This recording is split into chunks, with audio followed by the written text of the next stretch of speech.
Presidenta, señorías, señor ministro, hoy vuelve del Senado la ley de la carrera militar y con este trámite consumamos lo que bien podíamos llamar la crónica de una desilusión anunciada. Hoy, señorías, por mucho que aquí se pretenda trasladar a la opinión pública, a los trabajadores, a los hombres y mujeres de las Fuerzas Armadas, que lo que se hace es corregir y reparar los agravios derivados del régimen transitorio de la ley hasta ahora en vigor, lo cierto es que eso no es verdad. Y no es verdad porque no puede ser verdad. Porque no puede ser posible, habida cuenta de que en la redacción de esta ley que hoy se trae aquí, el derecho profesional a la carrera militar, que debería haber sido uno de los elementos troncales que rigiesen el debate, no ha existido. Por contra, lo que hemos tenido, una vez más, es una ley exclusivamente elaborada y orientada desde la óptica de las necesidades de la defensa, unas necesidades que, por otro lado, también hemos exigido en muchos casos poner sobre la mesa y situar a debate. Y, además, una ley, como ya hemos dicho en el punto anterior, sometida a la misma falta de objetividad y taxatividad que otras leyes cocinadas por este Ministerio y que, como les decía, ya hemos visto a lo largo de la legislatura. Por lo tanto, el resultado no puede ser otra cosa que un más de lo mismo amargo, señor ministro. Una pérdida de la oportunidad para dotar de un marco jurídico en condiciones al personal de las Fuerzas Armadas, marco jurídico con modernidad, con justicia y con los derechos propios de un ejército profesional del siglo XXI. Señor ministro, elementos como el abuso desmedido de la figura reglamentaria, que luego jamás se desarrolla o que si se desarrolla de forma opaca o sin ninguna participación. La negación a abordar cuestiones como la arbitrariedad que implica mantener el sistema de evaluaciones, para el ascenso, la discrecionalidad que caracterizan los IPEC, demuestran que este Ministerio continúa considerando que en el ámbito de la defensa la discrecionalidad y la falta de objetividad son consustanciales. Mire, le voy a mostrar, para muestra, un botón, señor ministro. ¿Saben ustedes cuántas alusiones a desarrollos reglamentarios aparecen en la actual ley? ¿Cuántas cosas están sin resolver y se remiten a desarrollos reglamentarios? Exactamente 77. 55 de ellas referidas a cuestiones de personal y 19 referidas a cuestiones relativas a la enseñanza militar. ¿Saben cuántos reglamentos se han tramitado de esas 77 referencias? Solo 33, 12 relacionados con asuntos de personal y 21 con asuntos de enseñanza militar. ¿Qué quiere decir esto? Pues esto quiere decir que la vaguedad de la norma es pasto abonado para su falta de objetividad. Es indecente que cuestiones básicas referidas a la carrera profesional queden pendientes de desarrollos reglamentarios y nunca se completen estos desarrollos. Señor ministro, han dejado atrás al señor Romanones. Ustedes hacen la ley, pero luego no hacen los reglamentos. Y, evidentemente, como les decía, pasto para la arbitrariedad y pasto para la indefensión, que es lo que realmente va a llevar aparejado esta ley. Porque es similar a la anterior y porque va a ser fuente, otra vez más, una fuente inagotable de desilusión, de frustración y de litigiosidad. Igual que ha pasado con la anterior, exactamente igual. ¿Qué ha pasado con la anterior? Que ha provocado miles y miles de recursos en los tribunales y con esta ley va a volver a reproducir lo mismo. Pero lo más lamentable es la irresponsabilidad que implica el no dar respuesta a los problemas detectados una vez escuchados quienes los padecen. Y me voy a referir aquí también al trabajo de la subcomisión de estudio que precisamente se constituyó para este menester. De nada han servido los trabajos de esta subcomisión. De nada han servido lo manifestado unánimemente por las asociaciones profesionales del Consejo de Personal de las Fuerzas Armadas.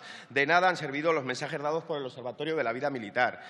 Porque lo que se va a hablar, lo que se va a aprobar hoy aquí, ha partido de otra cosa, no ha partido del trabajo emanado de esa subcomisión y de las conclusiones de los grupos parlamentarios, ha partido de su ministerio, del Ministerio de Defensa, que ha preferido hacer unas levísimas modificaciones que realmente nada cambian y que no satisfacen en profundidad a nadie y que perpetúan los problemas precisamente para que nada cambie.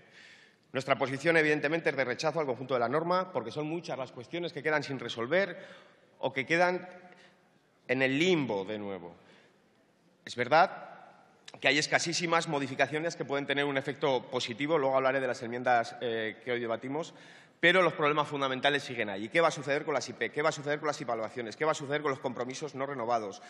Con los militares de tropa y marinería y de complemento a los que les espera el paro en principio, a los que se les prometió una promoción interna y, de momento, su única promoción interna es la calle. ¿Qué sucede con el sistema de protección del personal de las Fuerzas Armadas? ¿Cómo se va a resolver los problemas que va, sin lugar a dudas, generar la dualidad que supone y los agravios que va a llevar aparejada que unos militares estén sujetos al régimen general de la Seguridad Social y otros al régimen propio de las Fuerzas Armadas? ¿Qué pasa con los suboficiales? ¿Qué pasa con los oficiales con carreras truncadas? Todas estas cuestiones no se han resuelto y había propuestas concretas para dar solución y ustedes no han querido asumirlas. Esta ley agrava estas cuestiones, como les digo. Es verdad que con respecto a alguna cuestión concreta que se presenta en las propuestas que se votarán a continuación, la posición de nuestro grupo va a ser favorable porque modifican o proponen mínimos avances que pudieran entrañar efectos positivos. No obstante, sí que queremos resaltar una cuestión que nos preocupa y que hace referencia a la situación de las víctimas de abuso, acoso o agresión sexual. Consideramos, desde la izquierda plural, que el derecho de la víctima a solicitar traslado evidentemente debe existir. Evidentemente debe existir, por supuesto. Pero creemos que la norma debería garantizar y primar que es, en este caso, el victimario el que debe salir de la unidad y eso no se recoge en el texto y tampoco se recoge en la enmienda técnica que hace alusión a esta cuestión concreta. Es una cuestión de enfoque y de filosofía. Es una cuestión que estamos defendiendo igualmente en el debate que se está produciendo ahora sobre el protocolo para actuar en casos de acoso en el seno de las Fuerzas Armadas. Y, por lo tanto, es una posición que nos lleva otra vez, evidentemente, a votar negativamente porque consideramos que la filosofía no compartida, la que ustedes mantienen, no es la filosofía correcta. En resumen, señorías, hoy votamos una ley que no responde a las Fuerzas Armadas que queremos y que pone en duda, señor ministro, que al Gobierno le importen las personas que las conforman, que en ellas trabajan, que evidentemente, ya se ha dicho desde esta tribuna, son el elemento central y fundamental de las Fuerzas Armadas del Estado español. Desde luego, desde la izquierda plural, a nosotras sí nos importan estas personas y consideramos que merecen una carrera digna, una carrera profesional digna. Y esta ley consideramos que eso no lo garantiza. Como ya dijimos en el debate anterior, estamos convencidos y convencidas de que en unos meses ustedes saldrán del Gobierno y podremos abordar el debate de una nueva ley de la carrera militar, una ley que, considerando la seguridad y la defensa, no olvide a las personas que la hacen posible y su derecho a una carrera profesional digna y en ese debate esto tiene que ser el elemento central y no como ha pasado con esta ley que hoy aprobarán. Una ley esa que tenemos que aprobar, señor ministro, hecha desde el diálogo y no como esta, no desde la imposición. Una ley que se adopte a esa nueva realidad, a esa nueva sociedad y que sirva para impulsar también, como no puede ser de otra manera, un nuevo modelo alternativo de defensa. Gracias. Muchas gracias.